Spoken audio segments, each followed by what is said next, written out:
All deer job এসপিরেন্ট কর্মবার্তা online YouTube চ্যানেলের আরেকটি গুরুত্বপূর্ণ জিকে জিএস এর জিএর ক্লাসে তোমাদের সকলকে স্বাগত জানাচ্ছি। এই ক্লাসটা হবে আমাদের ক্লাস নাম্বার 19। তোমরা অবশ্যই জানো, যারা পুরানা দর্শক বা যারা নতুন এই ভিডিওতে এসেছো হয়তোবা তোমরা জানো না যে আমরা 100 জিকে জিএস অ্যান্ড জি এর একটি সিরিজ শুরু করেছি। 100 জিকে জিএস এর সিরিজের আমাদের লক্ষ্য হলো 100% জিকে জিএস জিএ কমন দেওয়া প্রত্যেকটি এক্সামে, বিশেষ করে জিআরবিটিকে টার্গেট বানিয়েছি আমরা। এর আগে তোমাদেরকে আমরা 100 ক্লাস শুরু করে দেব, যেখান থেকে তোমরা আমরা এতটুকু বিলিভ 90+% তোমরা কমন পাবেই। কেন এত কনফিডেন্স? আমরা গত 23-24 আমরা শুরু করেছিলাম জিআরবিটিকে টার্গেট করে বা অন্যান্য এক্সামকে। তখনকার সময়ে আমাদের ম্যাক্সিমাম এক্সামে 90 উপরে আমাদের জিকে জিএস এর ক্লাস থেকে কমন পড়েছে। ক্লাসগুলোর কোয়ালিটি কি? বিগত 10, 12, 15 বছর বিভিন্ন এক্সাম, সেন্ট্রাল বা স্টেট গভর্নমেন্টের এক্সামে যে জিকে জিএস এর কোশ্চেনগুলো এসেছে অল টপিক বা অল সাবজেক্ট থেকে, যেখানে history, geography, constitution, general science, প্রত্যেকটি স্ট্যাটিক্যাল পার্ট প্রত্যেকটি এক্সামের আমরা কভার করে ওই কোশ্চেনগুলোকে উঠিয়ে এনে তোমাদের ক্লাসের মধ্যে করাচ্ছি। সুতরাং কোশ্চেনগুলো তোমাদের জন্য খুবই গুরুত্বপূর্ণ এবং রিপিটেড প্রত্যেকটি এক্সামে কোশ্চেন আসে, এটা তোমরা অবশ্যই জানো। সুতরাং ক্লাসগুলো যদি তোমরা ঠিকঠাকভাবে ফলো করতে পারো, নোট করে নিতে পারো, এতটুকু আমি দায়িত্বের সঙ্গে বলতে পারি জিকে জিএসের জন্য তোমার চিন্তা করতে হবে না। আর যে কোনো এক্সামে জিকে জিএসে তুমি ভালো স্কোর যদি না করতে পারো, তাহলে কিন্তু একদম আমি গ্যারান্টির সঙ্গে বলতে পারি ওই এক্সাম তোমার ক্লিয়ার হবেই না। তুমি হিসাব করে দেখে নাও। চলো, আশা করি ক্লাসগুলো তোমরা ফলো করবে এবং ক্লাসগুলো থেকে তোমরা ভালো বেনিফিটেড হবে বা এটার লাভটা উঠিয়ে নেবে। চলো, এই ক্লাসটা হবে আমাদের ক্লাস নাম্বার 19। শুরু করছি। তার আগে বলে দিই তোমাদেরকে, এই চ্যানেলে আমরা গভর্নমেন্ট জব ইনফরমেশন এবং বিভিন্ন কম্পিটিটিভ এক্সামের প্রিপারেশন করিয়ে থাকি। যদি তুমি কোনো গভর্নমেন্ট জব খুঁজছো বা কোনো কম্পিটিটিভ এক্সামের প্রিপারেশন বানাচ্ছ, তাহলে অবশ্যই কর্মবার্তা অনলাইন ইউটিউব চ্যানেলটিকে সাবস্ক্রাইব করে পাশের অল অপশনাল বেলটিকে প্রেস করে রাখবে। এতটুকু আমরা দায়িত্বের সঙ্গে বলতে পারি, সঠিক সময়ে সঠিক ইনফরমেশন কর্মবার্তা অনলাইন তোমাদের কাছে পৌঁছে দেবে। তাছাড়া তুমি যদি বিভিন্ন এক্সামের প্রিপারেশন করছো, আপকামিং জিআরবিটি 2, হাইকোর্টের প্রত্যেকটি পোস্টের, এসএসসির MTS, SSC GD, railway, TPSC senior computer assistant, TPSC combined food, excise sub inspector, TPSC sub inspector, Tripura police, TSR, fire service, jail police, forester, forest guard, almost all এক্সামের full quality maintain notes আমাদের কাছে রয়েছে। যদি আমাদের নোটগুলো নিয়ে পড়তে হয়, আমাদের হোয়াটসঅ্যাপ নাম্বার দেখতে পাচ্ছ 9612998930, নাম্বারটা নোট করে রেখে দাও। এই নাম্বারে হোয়াটসঅ্যাপে যোগাযোগ করে পিডিএফ নোটস আছে নিয়ে নেবে, ঠিক আছে?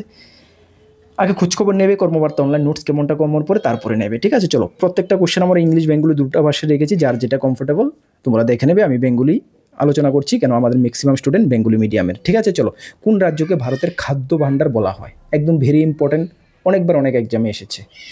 কোন রাজ্যকে ভারতের খাদ্য ভাণ্ডার বলা হয়? যারা জানো অবশ্যই তোমরা কমেন্টস করে জানাবে, তাহলে তোমাদের এটা কিন্তু একটা মক টেস্টের মতন একটা প্র্যাকটিস হয়ে যাবে, ঠিক আছে? তোমাদের মানে মনে রাখার জন্য একটা ভালো প্রসেস। হ্যাঁ, কমেন্টস করে জানাবে। আগের ক্লাসগুলো যারা দেখোনি 1 থেকে 18 নম্বর ক্লাস, অবশ্যই ভিডিও ডেসক্রিপশানে লিঙ্ক আছে, প্লেলিস্ট বানানো আছে, দেখে নেবে। ক্লাসগুলোর পিডিএফ যদি প্রয়োজন পড়ে উইথ আনসার কি, তাহলে আমাদের একটি পেইড হোয়াটসঅ্যাপ গ্রুপ রয়েছে, সেটাতে জয়েন করে নিতে পারো। আপ টু 100 ক্লাসেরই পিডিএফ আনসার কি সমেত পেয়ে যাবে, নোট করতে হবে না। প্লাস মান্থলি কারেন্ট অ্যাফেয়ার্স থেকে শুরু করে বেশ কিছু ফেসিলিটি আছে, এগুলো পাবে, নিয়ে নিতে জয়েন করতে পারো, লস হবে না। ওয়ান টাইম পেমেন্ট 499, ঠিক আছে? একবারই পেমেন্ট, বারবার না, ঠিক আছে? চলো, তাহলে সঠিক উত্তর কী হয়ে যাবে? সঠিক উত্তর হয়ে যাবে অপশন বি নাম্বার, পাঞ্জাব। পাঞ্জাবকে ভারতের খাদ্য ভাণ্ডার বলা হয়, ঠিক আছে? একদম ভেরি ভেরি ইম্পর্টেন্ট কোশ্চেন। আচ্ছা, পাঞ্জাবের রাজধানী কি? পাঞ্জাবের রাজধানী হলো চণ্ডীগড়, ঠিক না? আচ্ছা, মনে রাখবে হরিয়ানা এবং পাঞ্জাব দুটোটার রাজধানী কিন্তু চণ্ডীগড়, ঠিক আছে? একদম মোস্ট মানে কমন কোশ্চেন বা পরীক্ষায় আসে, মানে গ্রুপ সি গ্রুপ ডি লেভেলের, অবশ্যই তোমরা দেখে নেবে, ঠিক আছে? আচ্ছা, আর পাঞ্জাবের মধ্যে একটি ফেমাস মানে মন্দির রয়েছে, কি জানো তোমরা? ইয়েস, সকলে জানি আমরা স্বর্ণ মন্দির। স্বর্ণ মন্দির কোথায় অবস্থিত? পাঞ্জাবের অমৃতসরে অবস্থিত, ঠিক না? ভেরি ইম্পর্টেন্ট কোশ্চেন, ঠিক আছে? চলো, নেক্সট কোশ্চেনটা দেখো, 2 নম্বর কোশ্চেন। কম্পিউটার সাক্ষরতা দিবস কবে পালন করা হয়? কম্পিউটার সাক্ষরতা দিবস কবে পালন করা হয়? ইয়েস, আমরা সকলেই জানি 2রা ডিসেম্বর। প্রত্যেক বছর 2রা ডিসেম্বর কম্পিউটার সাক্ষরতা দিবস পালন করা হয়। কম্পিউটার কে আবিষ্কার করেন? এটাও আমরা জানি, চার্লস বেবেজ, ঠিক না? চার্লস বেবেজ কম্পিউটার আবিষ্কার করেন। ভেরি ইম্পর্টেন্ট মানে কোশ্চেন এগুলো। হ্যাঁ, চলো নেক্সট কোশ্চেনটা কি না দেখো, 3 নম্বর কোশ্চেন, নিম্নলিখিতদের মধ্যে সিপিইউ এর ফুল ফর্ম কি?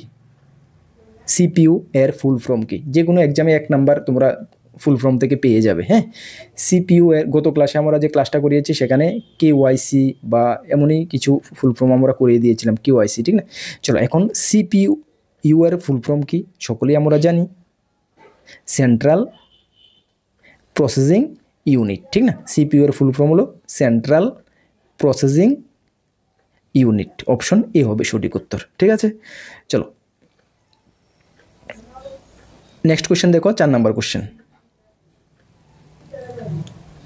নামদাফা ন্যাশনাল পার্ক কোন রাজ্যে অবস্থিত?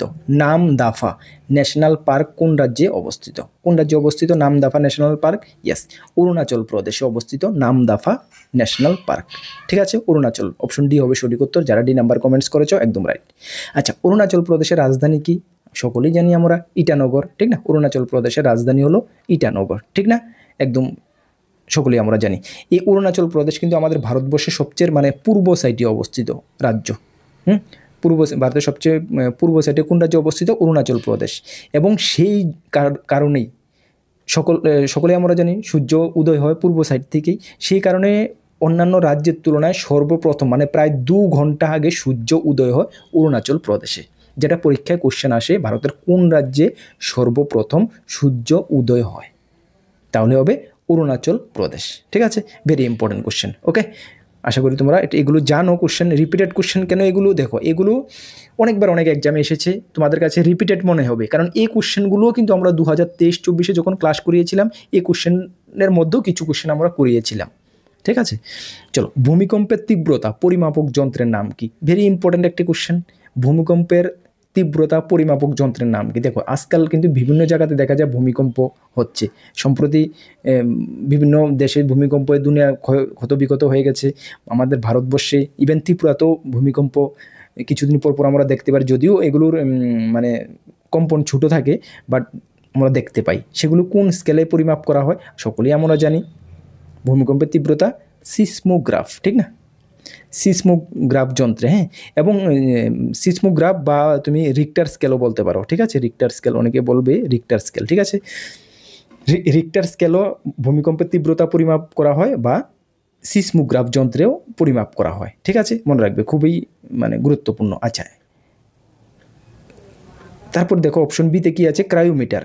ক্রায়োমিটারের সাহায্যে মানে কি বলবো, নিম্ন তাপমাত্রা পরিমাপ করা হয় ক্রায়োমিটার যন্ত্রের সাহায্যে, ঠিক আছে? মনে রাখবে, ভেরি ইম্পর্টেন্ট কোশ্চেন, ক্রায়োমিটার যন্ত্রের সাহায্যে। ওকে, চলো 6 নম্বর কোশ্চেনটা দেখো কি বলা হয়েছে, প্যাথোলজি ড্যাশ অধ্যয়নকে বলে। প্যাথোলজি যে অধ্যয়ন সেটাকে কি বলে? রোগ, ক্যান্সার, প্রজনন কার্য, সেটাকে কি বলে? সেটাকে রোগ বলে, ঠিক না? কোনো রোগের মানে এটাকে পরিমাপিত অধ্যয়ন তো করা হয় প্যাথোলজির সাহায্যে, ঠিক না? যদি আমরা প্যাথোলজি থেকে ব্লাড টেস্ট থেকে শুরু করি, এভরি টেস্ট ওই রোগটাকে মানে রোগটাকে অধ্যয়ন করার জন্য বা রোগটাকে বের করার জন্য, রোগ কি আছে কি না সেটা যাচাই করার জন্যই তো মানে প্যাথোলজিতে আমরা টেস্ট করি, প্যাথোলজি টেস্টগুলো করি, বিভিন্ন টেস্ট হয়ে থাকে এর মধ্যে, ঠিক না? তাহলে অপশন এ হবে সঠিক উত্তর। হ্যাঁ, রোগ নির্ণয়, ঠিক আছে? Very very important question. আচ্ছা, তারপরে দেখো অপশন বিতে আছে যে ক্যান্সার, ঠিক না? ক্যান্সার আজকালে তো মানে কি বলবো, মরণবেদী রোগ একটি, ঠিক না? যদিও আজকালে মানে ওষুধ বের হয়ে গেছে, যদিও এটা বহুত কস্টলি, সাধারণ মানুষ এটা পসিবল না, বের করা সম্ভব হয় না, ঠিক না? আচ্ছা, এই যে ক্যান্সারের যে মানে অধ্যয়ন, হ্যাঁ, এই যে ক্যান্সার যে সম্পর্কিত যে অধ্যয়ন সেটাকে কি বলে? সেটাকে অ্যাকচুয়ালি অঙ্কোলজি বলে, অঙ্কোলজি। হ্যাঁ, অঙ্কোলজি, ঠিক আছে? এটাকে বলা হয় অঙ্কোলজি। হ্যাঁ, ইম্পর্টেন্ট, পরীক্ষায় আসে, দেখে নেবে।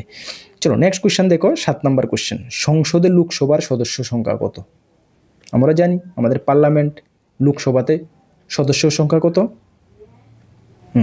545, ঠিক না? 545 বর্তমানে সদস্য সংখ্যা হলো 545, ঠিক না? কোনো পার্টিকে যদি মানে উইন হতে বা মেজরিটি দেখাতে হয় তাহলে কিন্তু ওকে 200 কতটা পেতে হবে? 45-এর অর্ধেক কত করে না 245, 243, 73টা হবে শায়দ, না 273, ঠিক না? 6, 4, 5, ঠিক না? এই তো 200, 5, ইয়েস, ঠিক না?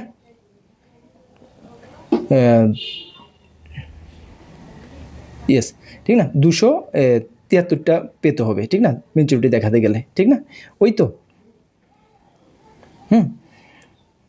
বা এই কোশ্চেনটি কিন্তু তোমাদের আসে, যেমন পরীক্ষায় যদি মানে অনেকভাবে কোশ্চেনটি আসতে পারে, ঠিক আছে? লোকসভার সর্বোচ্চ সদস্য সংখ্যা, লোকসভার সর্বোচ্চ সংখ্যা কত আসতে পারে, ঠিক না? 545, ঠিক না? এভাবে আসে। আর এই 545 যদিও তোমাদের এখানে ভিতরে অনেক কিছু মানে এই যে এটা ভারতীয়, অ্যাকচুয়ালি ভারতের যে তোমাদের কি বলবো, সংবিধান 79 আর্টিকেলে কিন্তু লোকসভা সম্বন্ধে বলা রয়েছে। কত নাম্বার আর্টিকেলে? 79। হ্যাঁ, পরীক্ষা অনেক সময় আসে সংবিধানে কত নম্বর আর্টিকেলে লোকসভা সম্বন্ধে মানে উল্লেখ রয়েছে, তাহলে আর্টিকেল 79-এ, হ্যাঁ, আর্টিকেল 79-এ উল্লেখ রয়েছে, ঠিক আছে?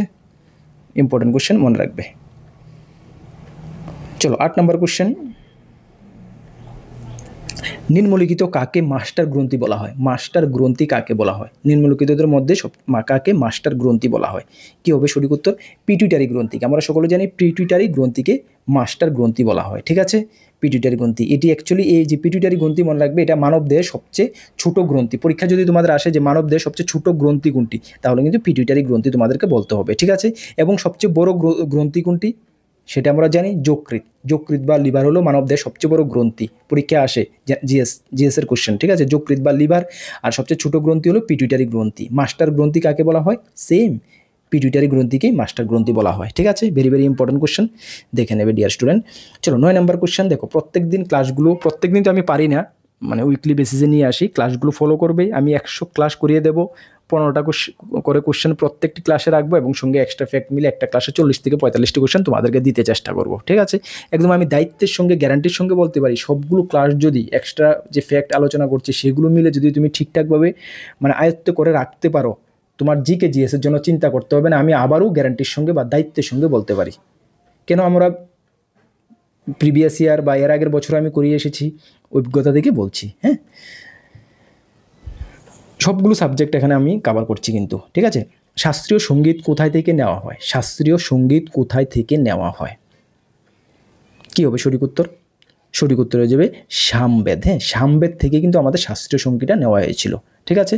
সামবেদ, ঠিক আছে? আচ্ছা, এখান থেকে যদি সামবেদের কথা উল্লেখের মানে সামবেদ এসেছে আমাদের, তাহলে এটা না বললে নাই হয়। ভারতের মোট কয়টি বেদ রয়েছে? ভারতে মোট 4টি বেদ রয়েছে, ঠিক না? আমরা সকলে জানি 4টি। কি কি রয়েছে? ঋক, সাম, যজু, অথর্ব। এই 4টি বেদ আমাদের রয়েছে, ঋক, সাম, যজু, অথর্ব। এর থেকে একটি কোশ্চেন কমন মানে ইম্পর্টেন্ট কোশ্চেন আসে, ভারতের প্রাচীন বেদ কোনটি? কি বললাম? ভারতের প্রাচীন বেদ কোনটি? তাহলে ঋগ্বেদ হলো ভারতের সবচেয়ে প্রাচীন বেদ, ঠিক আছে? এখান থেকে আরেকটি কোশ্চেন আসে যে বেদ কথার অর্থ কী, যেটা গত জিআরবিটিতে এসেছিল। গত কোশ্চেন পেপারগুলো দেখবে, গত জিআরবিটিতে এসেছিল বেদ কথার অর্থ কী, যেটা আমরা করিয়ে দিয়েছিলাম অলরেডি, যেটা আমরা আমাদের 100 সিরিজের মধ্যে ছিল, করিয়ে দিয়েছিলাম, ঠিক আছে? বেদ কথার অর্থ হলো গান। কি? গান, ঠিক আছে? এবার যে আসবে না কোনো মানে নেই, বেদ রিলেটেড একটা কোশ্চেন পাওয়ার পসিবিলিটি জাদা, মানে খুব সম্ভাবনা, ঠিক আছে? তাহলে আসলে কি কি আসতে পারে? শাস্ত্রীয় সঙ্গীত কোথা থেকে নেওয়া হয়েছে? সামবেদ থেকে। ভারতের মোট কয়টি বেদ রয়েছে? 4টি বেদ রয়েছে, ঋক, সাম, যজু, অথর্ব। সবচেয়ে প্রাচীন বেদ কোনটি? ঋগ্বেদ হলো সবচেয়ে প্রাচীন বেদ। বেদ কথার অর্থ কি? গান। এই কোশ্চেনগুলো থেকে আসবে যদি আসে, ঠিক আছে? একটু দেখে নেবে, ভালো করে দেখে নেবে ডিয়ার স্টুডেন্ট। চলো 10 নম্বর কোশ্চেনটা দেখো, ভালো করে প্রিপারেশান করো। এই যদি 1-2 বছরের মধ্যে যদি কোনো একটা চাকরি না পাও, তাহলে কিন্তু মানে কি বলবো, নেক্সট কোনো মানে অনিশ্চয়তার মধ্যে তোমরা নেক্সট পড়ে যাবে কিন্তু, ঠিক আছে? তো সুতরাং একটু ভালো করে মানে হার্ডওয়ার্ক করো, রাইট ডাইরেকশানে হার্ডওয়ার্ক করো। হার্ডওয়ার্ক করলেই হবে না, অন্ধে চোখ বন্ধ করে মানে হার্ডওয়ার্ক করলে কিন্তু হবে না, ঠিক আছে? মানে রাইট ডাইরেকশান, ভালো খারাপ মানে চিনতে হবে, জানতে হবে, বুঝতে হবে, ঠিক আছে? চলো, পৃথিবীর কোন দেশে ব্ল্যাক পর্বত অবস্থিত? ব্ল্যাক পর্বত পৃথিবীর কোন দেশে অবস্থিত? ইয়েস, সেটা অবস্থিত ইউএসএতে। হ্যাঁ, ইউএসএতে ব্ল্যাক পর্বত অবস্থিত, ঠিক আছে? ব্ল্যাক পর্বত। হ্যাঁ, আর এই যে থাইল্যান্ড সম্বন্ধে একটি কোশ্চেন আসে, যেমন কি বললাম, শ্বেতহস্তির দেশ কাকে বলা হয়? থাইল্যান্ডকে। হ্যাঁ, শ্বেতহস্তির দেশ কাকে বলা হয়? থাইল্যান্ডকে বলা হয় শ্বেতহস্তির দেশ, ঠিক আছে? দেখো তুমি যদি একটা জিনিস আমি প্রত্যেকটা না আমি মাঝে মধ্যে তোমাদেরকে আমি বলি, তুমি যদি হার্ডওয়ার্ক একদম মন থেকে যদি তুমি হার্ডওয়ার্ক করো, কোনো একটা জিনিসকে যদি তোমার মানে মন থেকে তুমি জিনিসটাকে চাও এবং সেটাকে পাওয়ার জন্য, সেটাকে প্রাপ্তির জন্য যদি তুমি যা যা করণীয় রাইট ডাইরেকশানে করো, হার্ডওয়ার্ক করো, মনের মধ্যে যদি তোমার সততা থাকে, অবশ্যই তুমি জিনিসটাকে পাবে একদম 100%। কেন? ভগবান বা গড উপর থেকে দেখছে, এটা একদম রিয়েলিটি। যখন তুমি একটা জিনিসের প্রতি মানে খুবই লগন সে মানে কি বলবো হার্ডওয়ার্ক করো মন থেকে রাইট ডিরেকশনে, ভগবানও তোমার উপরে ব্লেস রাখবে, আশীর্বাদ রাখবে, বা ধাক্কা দিয়ে তোমাকে ওই তোমার লক্ষ্য পর্যন্ত ভগবানও পৌঁছে দেবে। এটা কিন্তু একদম রিয়েল বাস্তব সত্য। সুতরাং তোমাকে সঠিক ডাইরেকশানে হার্ডওয়ার্ক করতে হবে এবং সততার সঙ্গে, মনে রাখবে সততার সঙ্গে মনটাকে পবিত্র রেখে হার্ডওয়ার্ক করতে হবে। লক্ষ্য পর্যন্ত তুমি পৌঁছবেই, ভগবান তোমাকে ধাক্কা দিয়ে ওই লক্ষ্য পর্যন্ত তোমাকে পৌঁছাবে, কিন্তু তোমাকে হিউজ হার্ডওয়ার্ক করতে হবে। চলো 11 নম্বর কোশ্চেনটা কি দেখো, রামন ম্যাগসেস পুরস্কার কোন ক্ষেত্রে দেওয়া হয়? রামন ম্যাগসেস পুরস্কার কোন ক্ষেত্রে দেওয়া হয়? সেটা দেওয়া হয় সাংবাদিকতার ক্ষেত্রে। সাংবাদিকতার ক্ষেত্রে দেওয়া হয়। 1957 সাল থেকে এই পুরস্কারটা ফার্স্ট দেওয়া শুরু হয়েছিল। কত? 1957 সাল থেকে এই পুরস্কারটা প্রথম দেওয়া শুরু হয়েছিল। ঠিক আছে, চলো 12 নম্বর কোশ্চেনটা দেখো, ভারতের প্রথম লোকপাল কে হয়েছেন? Important, very important question. ভারতের প্রথম লোকপাল কে হয়েছেন? ভারতের প্রথম লোকপাল হয়েছেন পিনাকি চন্দ্র ঘোষ। কে? পিনাকি চন্দ্র ঘোষ। ঠিক আছে, কত সালে হয়েছেন তিনি? 19 মার্চ 1919, 19 মার্চ 2019। ঠিক আছে, 19 সালে ভারতের প্রথম লোকপাল হিসাবে নিযুক্ত হয়েছেন। Very very important. ওকে, চলো নেক্সট কোশ্চেন দেখো, 13 নম্বর কোশ্চেন। বর্তমানে ভারতের গতিশীল ট্রেন কোনটি? বর্তমানে ভারতের গতিশীল ট্রেন কোনটি? এখনও বর্তমানে সেটাই রয়েছে, সেটা হলো বন্দে ভারত এক্সপ্রেস। ইয়েস, বর্তমানে বন্দে ভারত এক্সপ্রেস হলো ভারতের মধ্যে সবচেয়ে গতিশীল ট্রেন বর্তমানে। ঠিক আছে, আগে কিন্তু মানে বন্দে ভারত এক্সপ্রেসের আগে কিন্তু ট্রেন 18, হ্যাঁ ট্রেন 18 ছিল। ঠিক আছে, ট্রেন 18, ঠিক আছে, এটি মানে ট্রেন 18 একটি মানে কি বলবো একটি স্বদেশি ট্রেন ছিল। ঠিক আছে, স্বদেশি ট্রেন ছিল। এটি চেন্নাইয়ে নির্মাণ করা হয়েছিল, চেন্নাইয়ের ইন্টিগ্রেট কোচ ফ্যাক্টরিতে নির্মাণ করা হয়েছিল। ঠিক আছে, চেন্নাইয়ের ইন্টিগ্রেট কোচ ফ্যাক্টরিতে এটি নির্মাণ করা হয়েছিল। ঠিক আছে, এটার গতি হলো 160 কিলোমিটার পার আওয়ার্স। 160 কিলোমিটার পার আওয়ার্স হলো গতি। ঠিক আছে, এই বন্দে ভারত এক্সপ্রেস। ওকে, চলো 14 নম্বর কোশ্চেনটা দেখো, বোর্ন এগেইন অন মাউন্টেন কে লিখেছেন? বোর্ন এগেইন অন মাউন্টেন কে লিখেছেন? সেটা লিখেছেন অরুণিমা সিনহা। হ্যাঁ, অরুণিমা সিনহা উনি লিখেছেন। অরুণিমা সিনহা কে জানো তোমরা? অরুণিমা সিনহা, অরুণিমা সিনহাই কিন্তু প্রথম প্রতিবন্ধী মহিলা যিনি মাউন্ট এভারেস্ট জয় করেছিলেন। এটা আমি করিয়েছি তোমাকে, মেবি 14 বা 15 নাম্বার বা 16 নম্বর ক্লাসে তোমাদেরকে আমি করিয়েছি। প্রথম ভারতীয় প্রতিবন্ধী মহিলা কে যিনি মাউন্ট এভারেস্ট জয় করেছিলেন, এই কোশ্চেনটা আমি করিয়েছিলাম 14, 15, 16 তিনটা ক্লাসের মধ্যে মেবি করিয়েছিলাম। সঠিক উত্তর হবে Arunima Sinha. Born again on mountain এটা কার লেখা? অরুণিমা সিনহার লেখা। বুঝতে পারলে? Very important question. আচ্ছা, অপশন বিতে দেখো, বাচেন্দ্রী পাল কে প্রথম মাউন্ট এভারেস্ট জয়ী মহিলা? যদি বলে প্রথম মাউন্ট এভারেস্ট জয়ী মহিলাকে বাচেন্দ্রী পাল, আর প্রতিবন্ধী প্রথম মাউন্ট এভারেস্ট জয়ী মহিলা হলো অরুণিমা সিনহা। ঠিক আছে, আচ্ছা অপশন সিতে আছে দেখো, সন্তোষ যাদব। সন্তোষ যাদবকে যিনি 2 বার মাউন্ট এভারেস্ট জয় করেছিলেন মহিলা। ঠিক আছে, 2 বার মাউন্ট এভারেস্ট জয়ী মহিলাকে সন্তোষ যাদব। ঠিক আছে, ভেরি ভেরি ইম্পর্টেন্ট কোশ্চেন, ভালো করে দেখে নেবে। ওকে, চলো নেক্সট কোশ্চেনটা দেখো, 15 নম্বর কোশ্চেন।